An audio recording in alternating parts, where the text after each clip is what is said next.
আমরা মহানবী সাল্লাল্লাহু আলাইহি সাল্লামের নিকট উপবিষ্ট ছিলাম।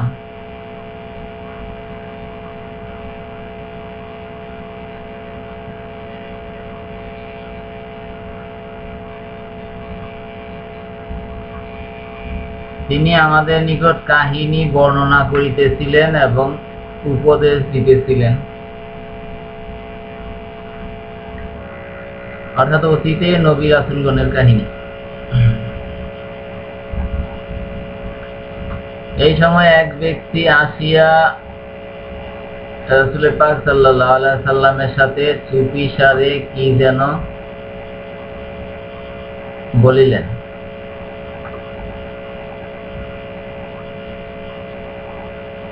অনন্তর নবী করিম সাল্লাল্লাহু আলাইহি সাল্লাম বলিলেন, তোমরা ইহাকে নিয়ে যাও এবং হত্যা করো।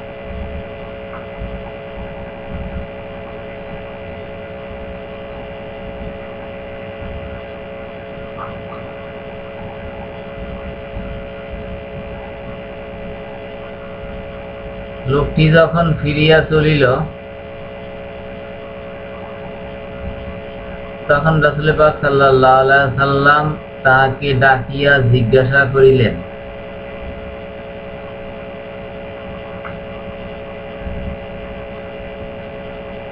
কি হে, তুমি কি লা ইলাহা ইল্লাল্লাহ এর সাক্ষ্য দিতেছ, অর্থাৎ আল্লাহ ছাড়া কোনো প্রভু নাই, তাহা স্বীকার করিতেছ?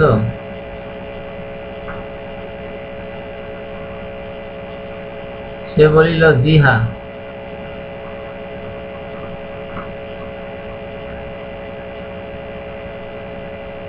তিনি বলিলেন, তোমরা যাও, ইহাকে তাহার পথে ছাড়িয়ে দাও।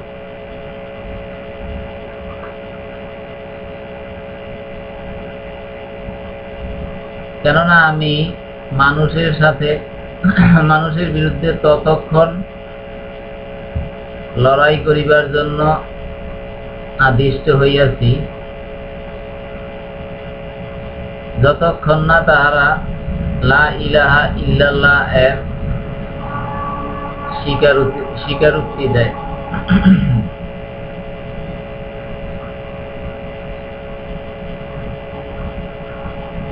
যখন তাহারা এইরূপ করিবে, তখন তাদের জানমাল আমার উপর হারাম হইয়া যাইবে।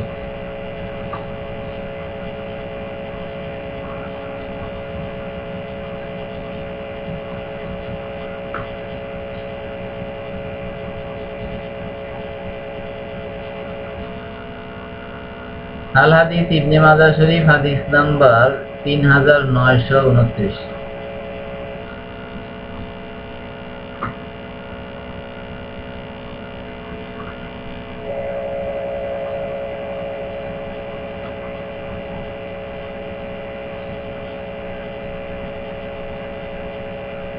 বাদীর দায়িত্ব হইল সাক্ষী প্রমাণ উপস্থাপন করা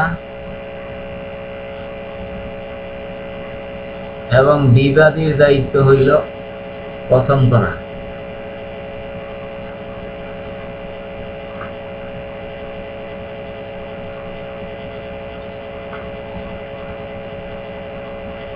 আল হাদিস তিরমিজি শরীফ, হাদিস নাম্বার 1278।